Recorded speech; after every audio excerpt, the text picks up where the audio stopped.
आपण मानकर भी दृष्टिकोण अच्छी मुझे आपण मान दृष्टिकोण को धन्यवाद देवी जे समय समय चतुर्थ स्तंभ लोकलोचन को आणुंट सरकार दृष्टि को आणुंट जे कौटी को प्रकार परिस्थिति है आम देखुछु जे एबे जो लघुचाप होती लघुचाप झारखंड वर्तमान अति मात्रा वर्षा होची तो सी दृष्टि आमर मयूरभंज केन्दुझर बालेश्वर ये अंचल बन्या परिस्थिति अच्छी आमर विभाग संपूर्ण भाव में सजग अच्छा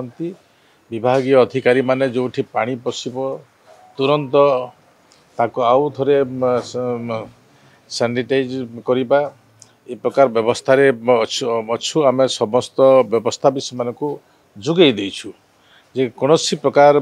परिस्थिति न घटू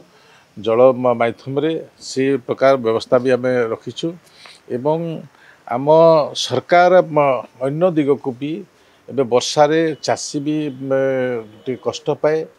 प्रथम वर्षा थिबा दृष्टि ये वर्षारे अनेक समय ज्वर भी होता है से दृष्टि हेल्थ डिपार्टमेंट भी ए प्रकार आभिमुख्य को अति सुहृदर सहित हाथ को नहीं काम करुछंती मु आशा करी सी ज्वर एवं वर्षा जनित कौन प्रकार क्षति न हो कौन प्रकार खराब पानी व्यवहार न करंतु ए प्रकार परिस्थिति को विभाग सजग रही काम करुछ।